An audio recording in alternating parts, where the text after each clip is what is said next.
Olá para você, estudante, você que está aqui pesquisando, estudando a palavra de Deus, seja bem-vindo. Né? Você que adquiriu os materiais e agora quer que, então, uma luz sobre o que está escrito. Eu sou o professor Douglas Azevedo, eu sou historiador, também sou teólogo, tá? Sou pós-graduado em História Moderna, Contemporânea e Antiga e também sou pós-graduado em Ciências da Religião. Tá?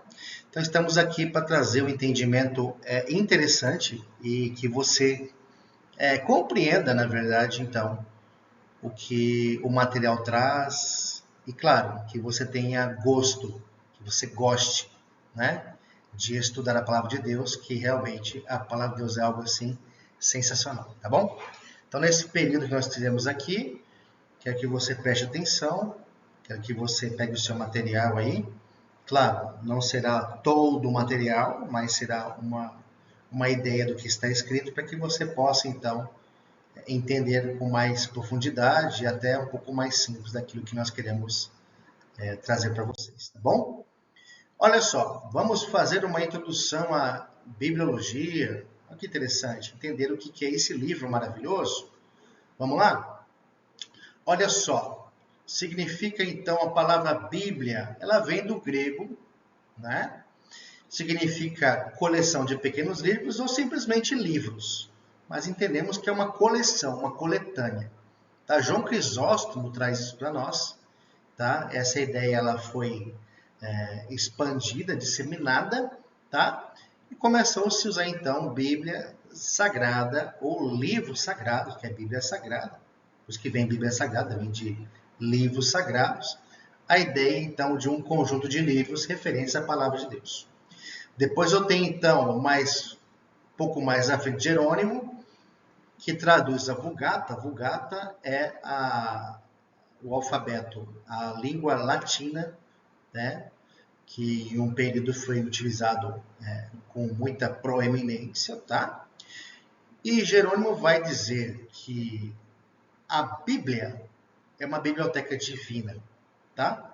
Então, João Crisóstomo é uma biblioteca de livros e Jerônimo traz biblioteca divina. Eu concordo com os dois. Então, Bíblia vem de biblos, que é um plural. Então, biblos, livros, Bíblia, tá? E livros, biblos, tá?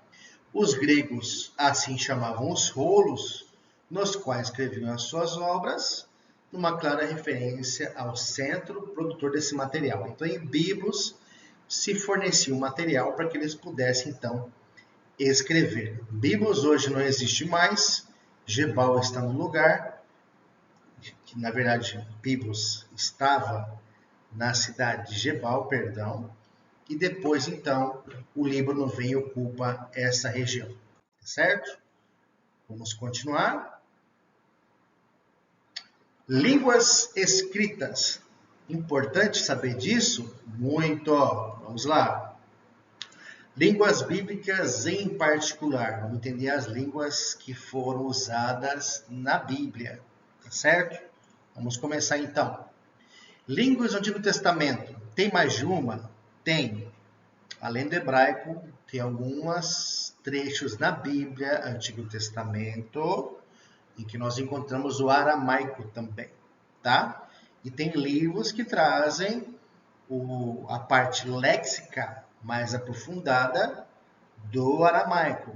É uma palavra, uma língua que foi não tão utilizada na Bíblia, mas se falava de uma forma assim cotidiana, tá? Então, se você for olhar aqui ao seu lado, você vai encontrar o alfabeto hebraico. E é bom você ter na sua casa um alfabeto hebraico. Então, eu já quero deixar para você aqui, para que você baixe na internet esse alfabeto e tenha com você, para que você possa, mais para frente, traduzir textos bíblicos na língua hebraica, tá? Novo Testamento tem o aramaico também, assim como o Antigo Testamento. Onde encontra o aramaico? Paulo, em Atos, ele faz, depois do capítulo 20, ele faz as suas defesas contra as suas perseguições. Em um dado momento, ele se encontra com uma população Algumas traduções bíblicas falam que ele falou ao povo em aramaico. Outras traduções que ele falou em hebraico, tá?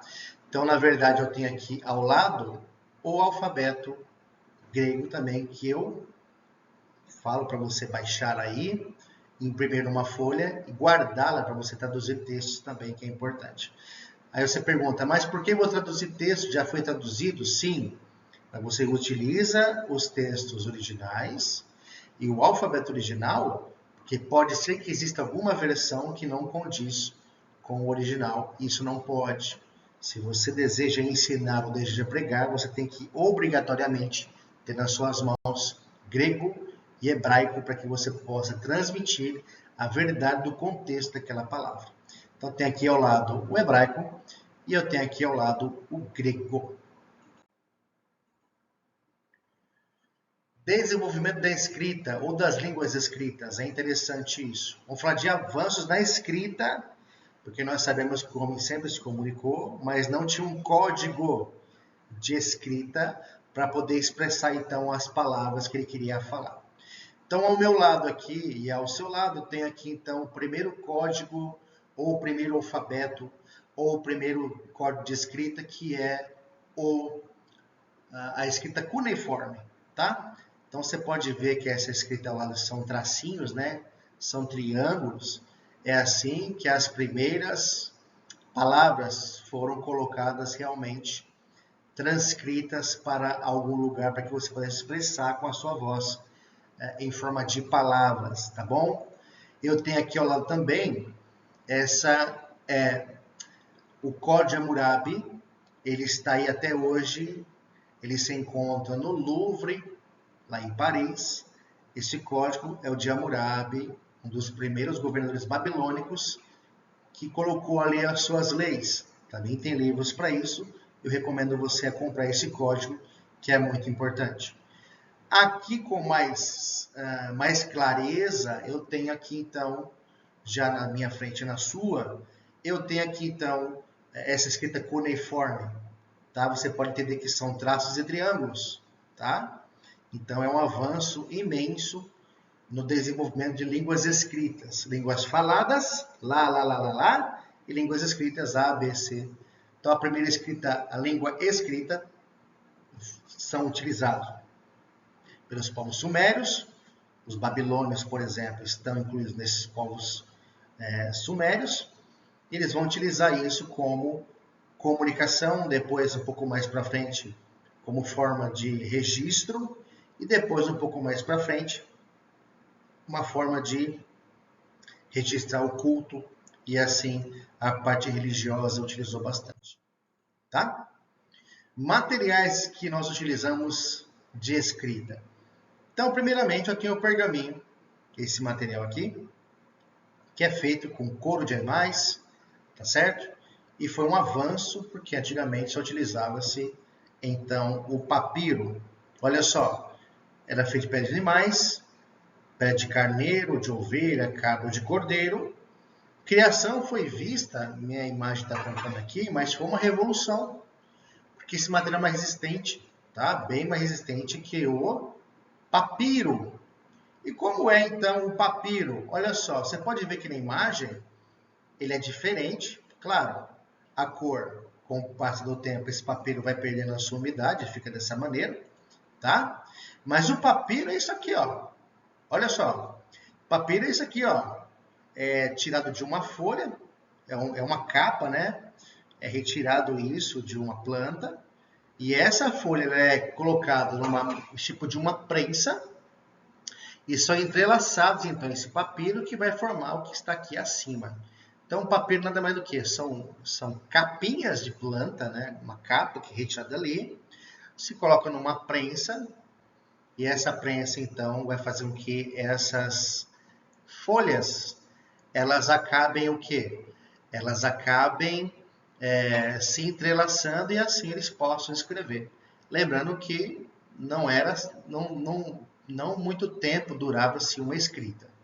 Então, por isso que é importante também outros tipos de conhecimento, de passar o conhecimento, e uma delas é a tradição oral, que se passava de pai para filho. O filho, então, decorava tudo aquilo que aconteceu. E o neto, então, continuava a história. E assim vai. Então, se fosse para pensar aí, uma pessoa que tinha já em um local determinado, um nômade, então passava-se horas e horas e horas para que pudesse contar toda a história da família, da humanidade, e aqueles que estavam começando desde pequenininho, todos os dias, e isso entrando na cabeça das pessoas e elas passavam de geração para geração, tá? Agora, olha que interessante isso aqui. Instrumentos para escrever. Como é que eu vou fazer então a escrita cuneiforme? Eu vou utilizar então esse primeiro instrumento aqui chamado cunha.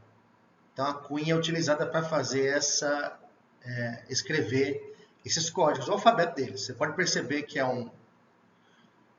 uma madeira, que ela é triangular na ponta, e é assim que se escrevia então. Depois nós temos aqui o chamado cinzel, que também era utilizado aqui para esse tipo de escrita, para um tipo de registro, utilizava muito o cinzel também, tá bom? Outros pontos destacamos aqui que são interessantes. Nós temos os chamados amanuenses ou secretários, que eles eram o quê? Aqueles que escreviam, tá? Eles replicavam aquilo que era ditado para eles escreverem. Nós temos muitos livros, alguns livros, até cartas que Paulo escreveu utilizando o amanuense. Porque lembrando que Paulo teve aquele encontro com o Senhor e aquela luz que ele encontrou no caminho deixou ele cego por 3 dias. Então pode ser que um dos espinhos da carne de Paulo é esse problema que ele teve da visão. Outros nós sabemos que já é parte carnal, mas alguns vão dizer que é esse espinho na carne de Paulo, problema na vista. E Paulo não escrevia mais. Então Paulo usou o amanuense para escrever.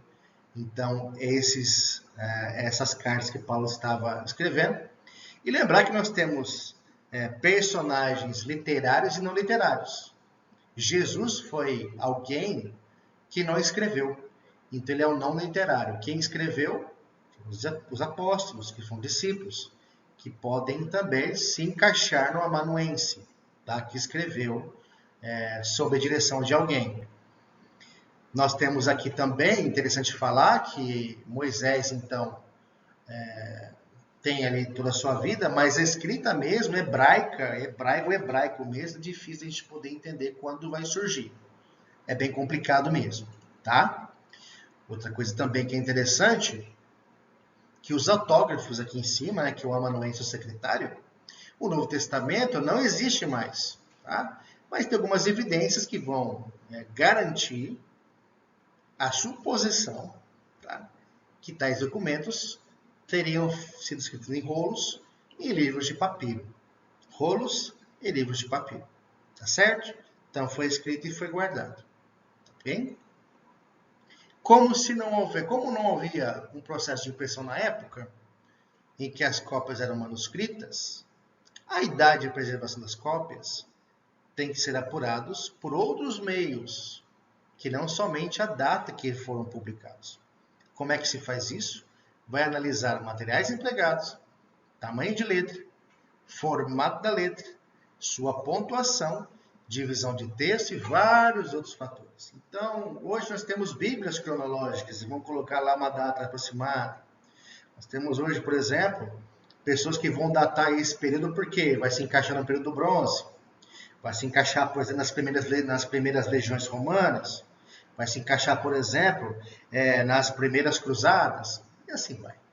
Então, cada região, cada momento da história, por isso é importante entender a escrita, para você poder, de uma forma correta e assertiva, pontuar de uma forma correta, tá? Sabemos que nós temos diferenciações em calendários, nós temos diferenciações em contextos, tá? Mas nós sabemos que nós podemos pontuar muito bem datas através de estudos mais apurados. Tá bom?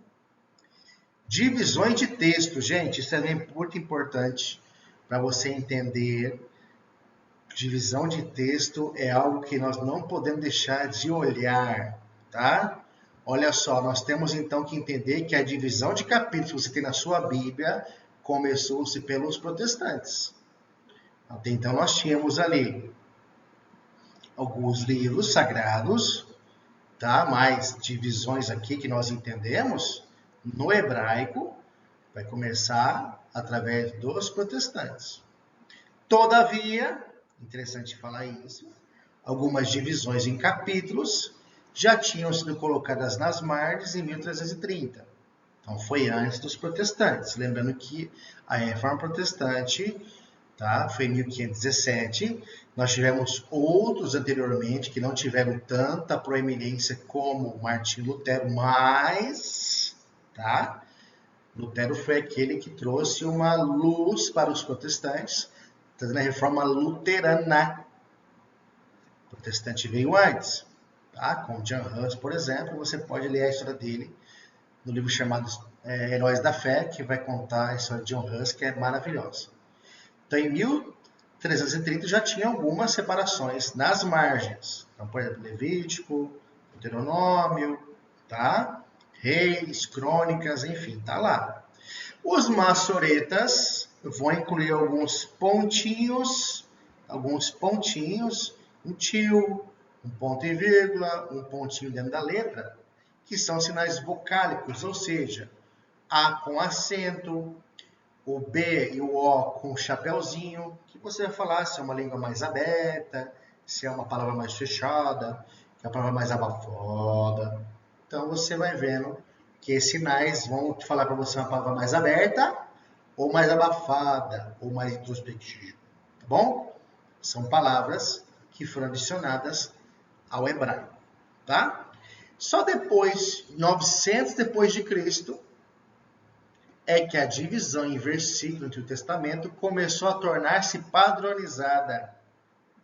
Então, temos um padrão agora, padrão de impressão. E agora? Toda a escritura do Antigo Testamento tem um padrão de versículos, tá? E divisões dentro da leitura hebraica. Aí, em 1571, depois, lógico, da Reforma Protestante Luterana, Ário Montano publica o primeiro Antigo Testamento hebraico com marcação de versículo na margem, com divisões e capítulo, ou seja, na parte de cima lá, Levítico 1, Levítico, depois os capítulos e os versículos, tá certo? O trabalho agora no Novo Testamento é de Stephen Langton, que dava aula em Paris, numa universidade, e mais tarde ele vai tornar-se um arcebispo, ou seja, agora ele está dentro de uma comunidade religiosa. Tem a Bíblia Wycliffe, que vai seguir esse padrão, é uma Bíblia que foi impressa bem no finalzinho do século XIV, tá? O sistema acabou padronizado, visto que seria a base para versões e traduções posteriores. Versículos modernos não tinham surgido, embora fossem já usados no Novo Testamento grego, publicado por quem? Roberto Stefano, em 1551, e introduzido na Bíblia inglesa em 1557. Em 1555, então, nós temos a Bíblia em latim, que é a Vulgata, que Stefano publica. Então, a primeira Bíblia inglesa vai empregar a divisão atual de capítulos e versículos na Bíblia de Genebra, que eu tenho aqui em casa, mas é a versão mais atual. Então, a Bíblia de Genebra vai empregar agora, então, capítulos e versículos, vai dividir Novo e Velho Testamento. Nossa, porque eu tenho que saber isso aí? Porque nós temos que saber. Um teólogo, ele tem a obrigação de saber. Você tem que saber quando começa isso, que maneira, em que processo, em que período, em que contexto. Você é obrigado a saber, até porque você vai ensinar isso. Então tem que saber. Então leia com atenção, leia com cuidado, porque nós temos divisões e é importante saber quando começa isso. E lembrando também, eu não posso esquecer, que nós só temos hoje capítulos e versículos para que fique mais didática a palavra de Deus. O melhor aprendizado, melhor aperfeiçoamento e também de memorização. Um exemplo, quando falamos em Santa Ceia, você vai lembrar do quê? Primeira carta aos Coríntios, capítulo 11, verso 23 e diante. Então, eu tenho Novo Testamento, a carta, o capítulo e o versículo que se encontra para quê? Uma forma didática, você vai diretamente ao ponto da ceia. Agora, quem entendeu o que estava acontecendo, você vai ler do versículo 1 até o versículo 22. Então, uma forma mais didática de você poder aprender a palavra de Deus. Tudo bem até aqui? Espero que sim. Detalhe agora, que é importantíssimo, autoria divina, o divino humano na Bíblia. Gente, isso aqui é uma questão que é levantada, todo mundo questiona, todo mundo fala isso, fala aquilo, mas olha, vamos tentar entender uma coisa aqui. São Tomás de Aquino é um escritor, ele foi um dos primeiros pais da igreja, os primeiros padres ou pais da igreja. Quando você estuda patrística, você vai entender realmente o que ele quis falar, o que ele quer dizer. Então ele tem muita coisa que ele escreve que vai mudar a teologia, alguns pensamentos filosóficos hoje, tá? E também ele vai ser influente no direito, influente na filosofia, tá? Então você vai entender que nós temos aí este homem, São Tomás de Aquino, como sendo um homem realmente que traz o entendimento da Bíblia e também de outros assuntos. Então ele fala que o autor principal da Santa Escritura é o Espírito Santo. O homem foi apenas o seu autor instrumental. Você é só um instrumento. Não é porque você está fazendo teologia ou que você é um teólogo que está aqui querendo aumentar o seu conhecimento, ou outro tipo de opinião, que você é melhor que os outros. A verdade é que nós somos todos instrumentos. Sansão foi instrumento do Senhor. Outros homens foram instrumentos de Deus. Eu sou um instrumento de Deus na sua vida. Eu estou servindo você com aquilo que Deus me trouxe. Mas também eu tenho que entender que nós todos somos instrumentos e que o Senhor é que faz. O Espírito Santo vai nos usar para fazer várias coisas. Para curar, para ensinar, para redarguir, para exortar, para curar, para mostrar o caminho. Nós somos instrumentos. Nós somos apenas instrumentos, mais nada, tá? Se você tem que se gloriar de alguma coisa, faz como Paulo fala, eu vou me gloriar na cruz. Então a cruz tem que ser glorificada, e não nós. Então ele diz que o autor principal da Santa Escritura ou da Bíblia Sagrada é o Espírito Santo. O homem foi apenas um autor instrumental. Então ele vai utilizar o homem para quê? Ele vai usar o homem para quê? Para poder escrever. Então você vai ser usado para escrever um artigo, você vai ser usado para orar para uma pessoa, ser usado para curar pessoas, para ensinar pessoas a mostrar as verdades bíblicas. O que nós fazemos, nós somos usados pelo Senhor. Agora, outro ponto interessante que eu quero comentar com vocês, eu quero falar um pouquinho, é sobre isso aqui, a Bíblia como literatura. A Bíblia não é um livro apenas de literatura.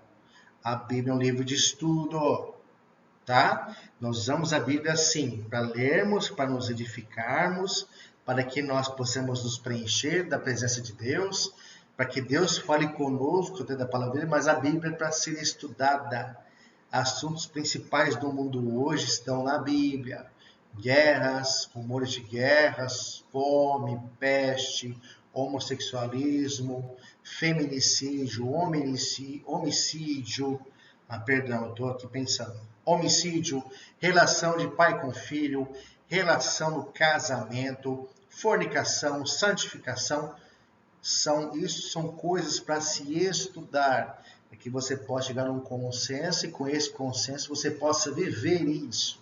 Mas eu tenho que entender que não é só literatura, é um livro de estudo.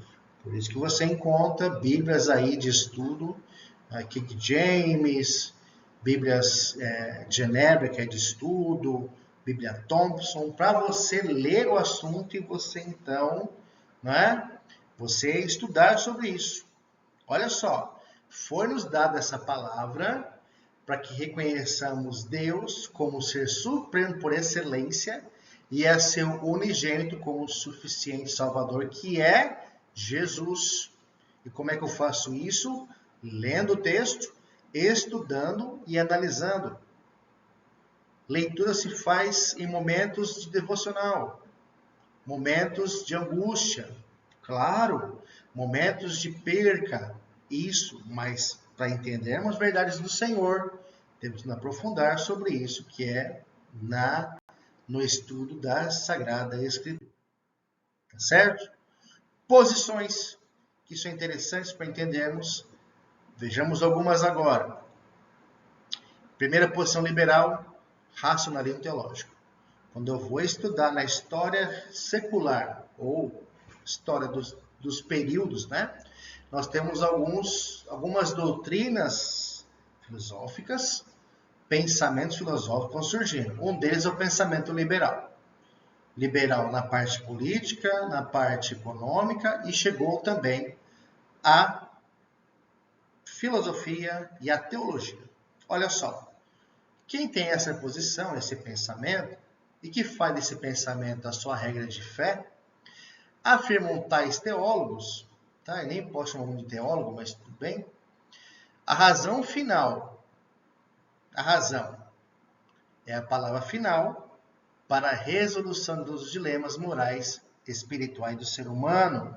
Então, para eles, não é o Senhor. Para eles é a razão. Olha só isso, como isso influencia até hoje. Atenção, por favor.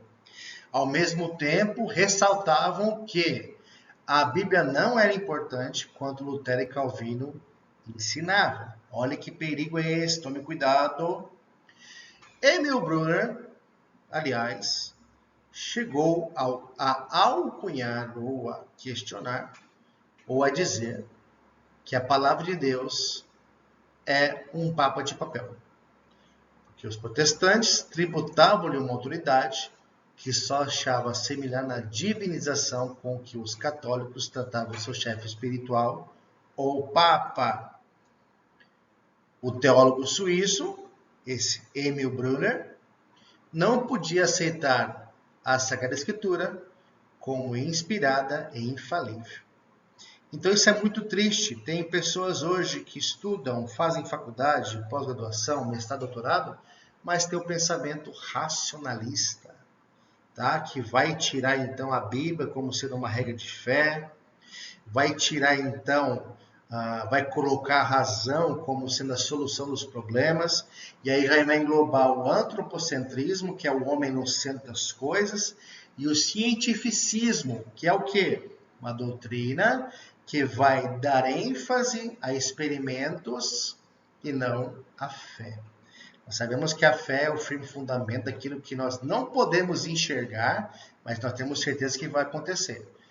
E a razão e a ciência não permitem isso, porque a razão e a ciência, elas são abastecidas na questão do experimento e da razão. Então tem pessoas que até hoje dizem que a Bíblia não é tão importante assim, que a Bíblia ela pode ser um complemento à razão e à ciência, tá certo?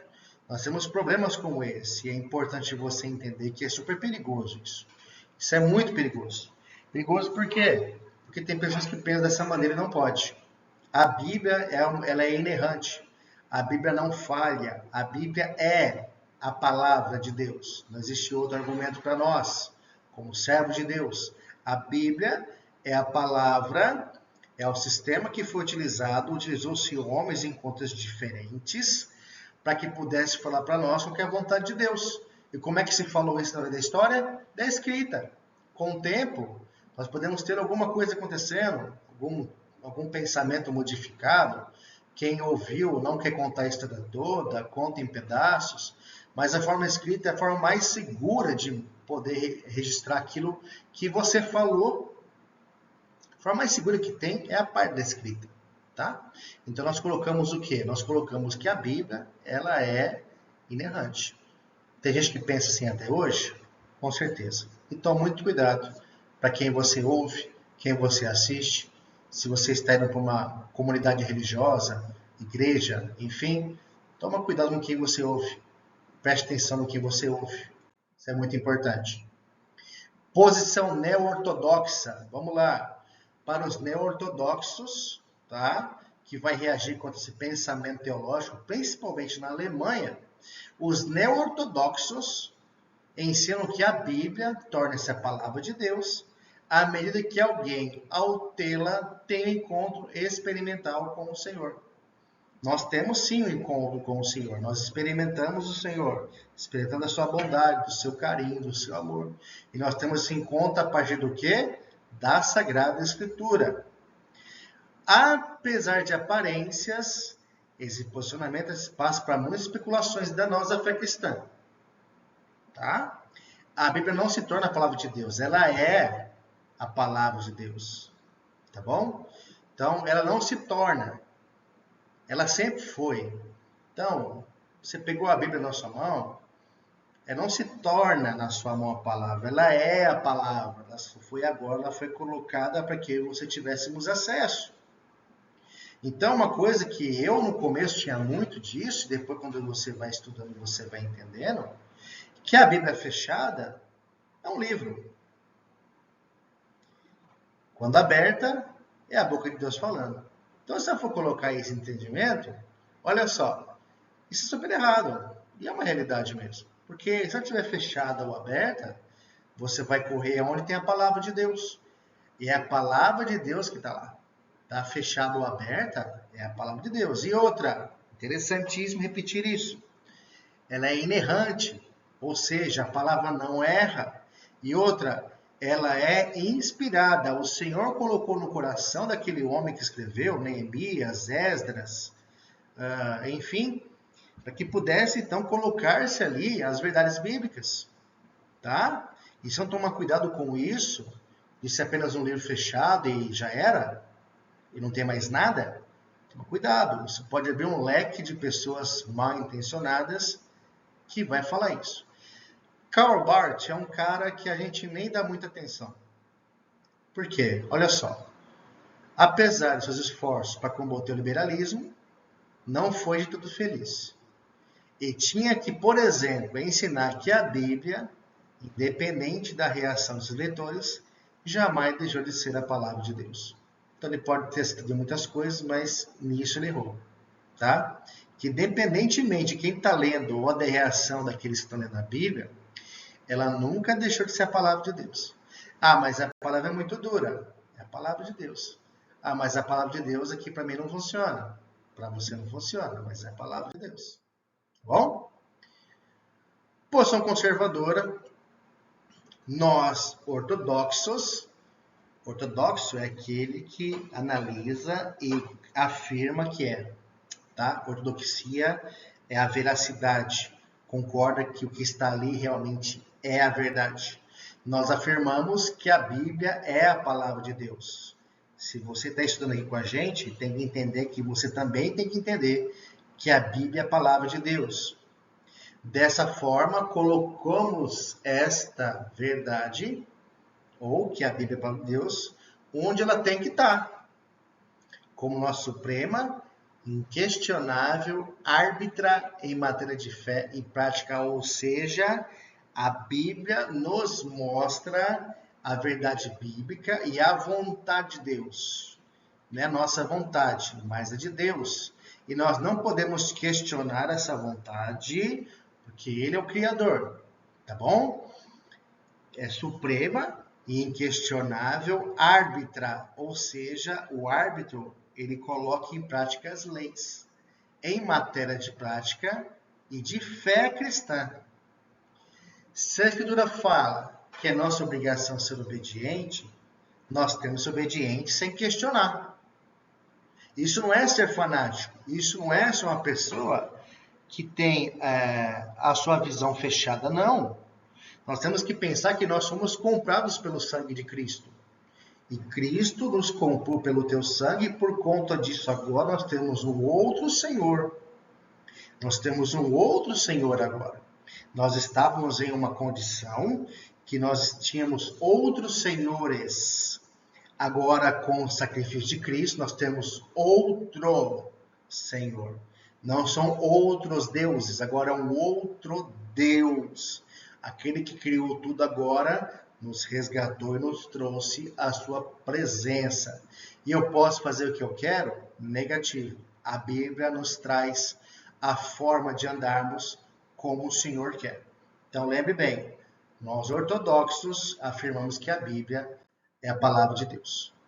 Agora, nós temos a posição conservadora da igreja primitiva e também dos reformadores. A igreja primitiva, nós temos conceitos que foram trazidos pelo Senhor Jesus, ensinamentos, tá? Que ele traz para nós, e agora a igreja primitiva coloca isso em prática. A posição dela é conservadora, ou seja, a palavra de Deus ela é inerrante, ela é a palavra inquestionável. O que está ali é a palavra de Deus. Os apóstolos, em momento nenhum, questionam, depois da morte do Senhor Jesus, vão sentar em roda e começar a questionar, até porque não tinham tempo. E você começar a ver como os apóstolos começaram a obra do Senhor e foram se espalhando, não tinha tempo de ficar discutindo. E outra, discutir como? Se eles estavam com o Senhor Jesus Cristo. Apenas Paulo, depois que tem encontro com o Senhor, como Gálatas registra, que vai passar um tempo na Arábia, mas aí é outra história. Mas os apóstolos, em si, a igreja primitiva, os primeiros pais que são os apóstolos, tá? Como está lá nos evangelhos e também em Atos, a posição é única. Deus é o nosso Senhor, Jesus Cristo foi seu enviado e o Espírito Santo está agindo. Acabou. Não tem outra posição. Os reformadores vão trazer, então, essa visão primitiva, tá? E vão trazer, então, também outros conceitos, que são conceitos conservadores, que vai bem além de uma nova escola teológica, hoje uma posição ideológica ou filosófica, uma posição capitalista ou marxista, ou iluminista, ou liberalista, ou positivista, tanto faz. O negócio é que a posição aqui que nós encontramos, ela é conservadora, ou seja, a palavra de Deus é inerrante, inquestionável, e nós estamos aqui para fazer o quê? Para cumpri-la e segui-la. Agora isso aqui é inquestionável, você não vai questionar, eu creio, porque isso aqui é necessário, tá? E por que é necessário? Primeiro, espiritual. Mateus 4,4 fala que nem só de pão vive o homem, mas de toda palavra que sai da boca de Deus. Ou seja, nós necessitamos da palavra de Deus para o nosso espiritual. Então, quando eu vou para a Bíblia Sagrada, eu vou encontrar lá trechos que vão me satisfazer espiritualmente. Então, meu espírito vai se saciar porque a palavra de Deus me mostra que ao meu interior eu preciso me alimentar dele. E com isso, a sua palavra, que é espiritual, vai entrar no meu também. Vai trazer para mim um saciar espiritual, tá? Vai me saciar espiritualmente. Moral, olha o que diz Romanos 1,26. Por isso Deus abandonou as suas paixões infames, porque até as mulheres mudaram o uso natural, no contrário, a natureza. Ou seja, nós temos uma natureza que foi criada por Deus. E eu encontro nas leis do Senhor, que são leis morais, cerimoniais e leis civis, nós temos as leis morais, que estão nesses três contextos, tanto os 10 mandamentos, quanto as leis cerimoniais, quanto as leis civis. São leis morais. E quando eu vejo que alguém não está cumprindo as leis morais, ele se torna alguém imoral ou amoral.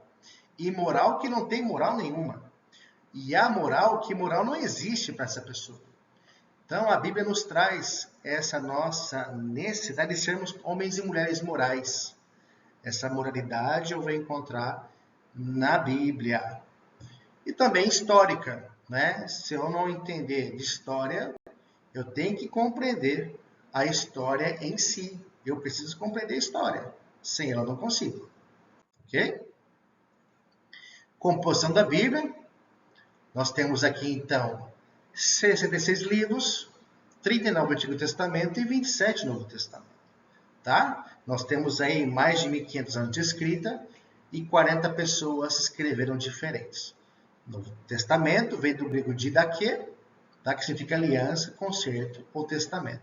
Isto é, um documento contendo a última vontade de alguém quanto à distribuição de seus bens após sua morte. Testamento. Então, quando eu vou para os testamentos, eu vou entender a vontade de Deus para o ser humano.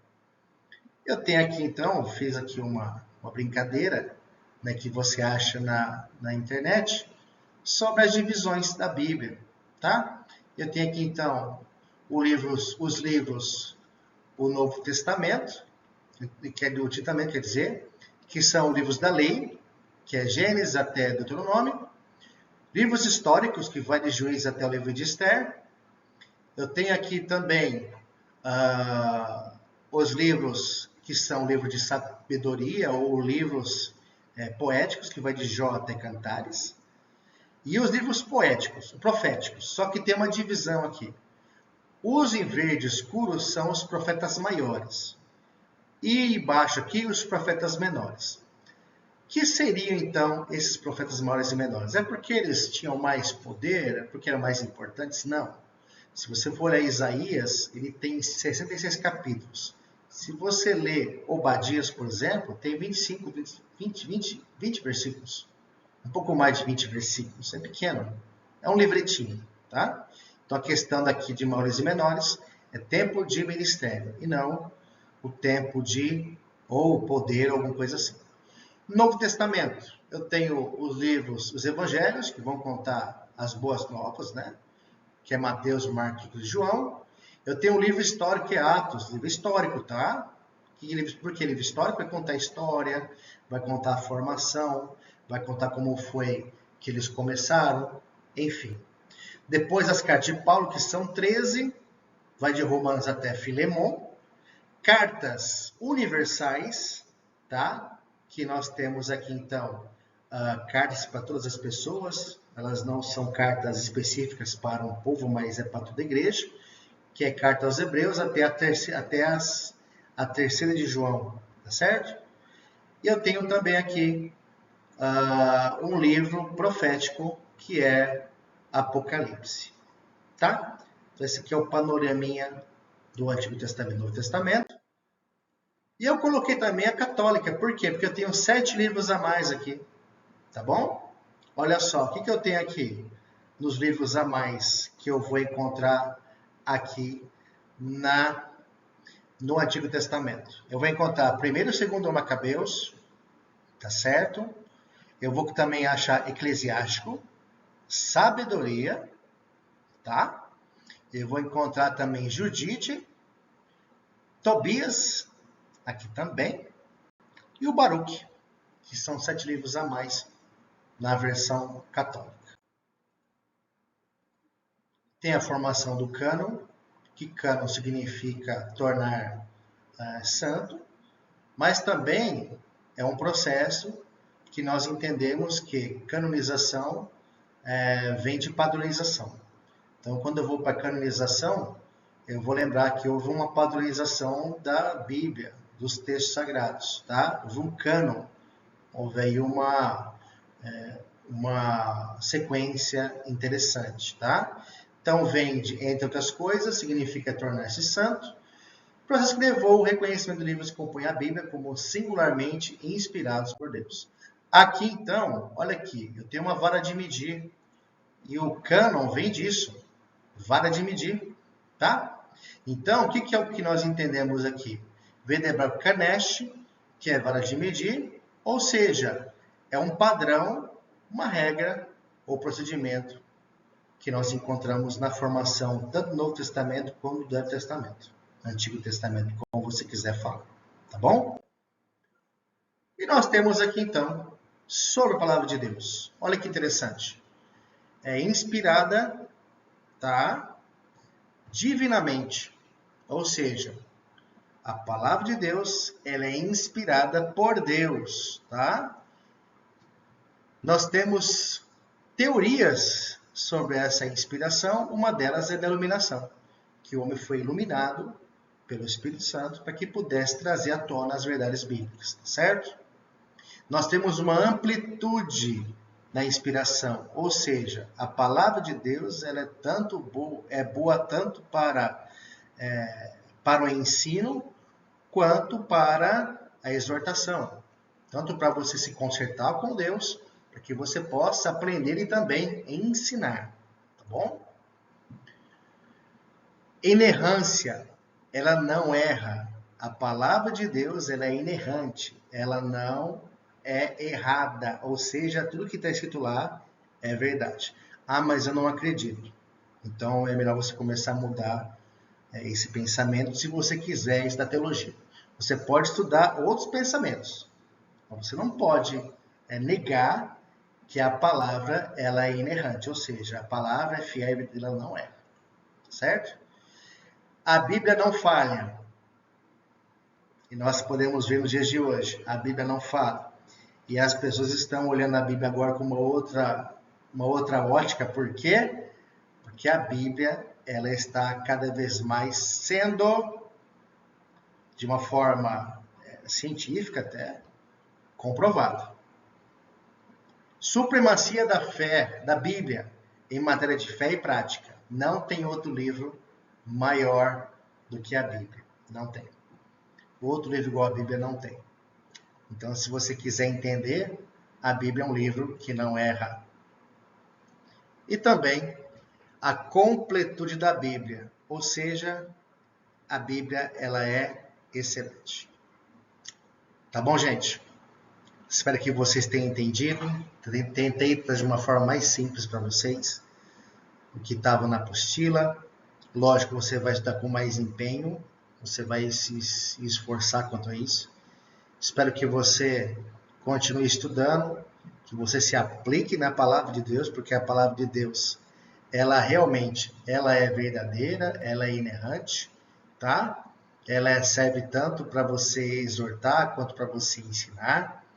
A Bíblia não fala em nada, a Bíblia mostra a supremacia dela em matéria de fé e prática, ou seja, o melhor livro para você colocar em prática a sua fé e também suas práticas como cidadão ou como filho de Deus, ou como alguém que queira conhecer a Deus. E também nós não podemos deixar de falar sobre a completude da Bíblia, ou seja, a Bíblia ela é excelente. A Bíblia é excelente em todos os quesitos. Gênesis, Apocalipse. A Bíblia ela é excelente em tudo. Desde o relacionamento do homem com Deus, do relacionamento com o homem para com o homem, de como você encara os problemas, as condições físicas, espirituais, financeiras. A Bíblia é o melhor livro que existe para você achar respostas para uma vida com Deus. Tá bom, gente? Espero que vocês tenham gostado e vejo vocês na próxima oportunidade. Tá bom? Que vocês tenham aí um ótimo dia, bons estudos e até a próxima.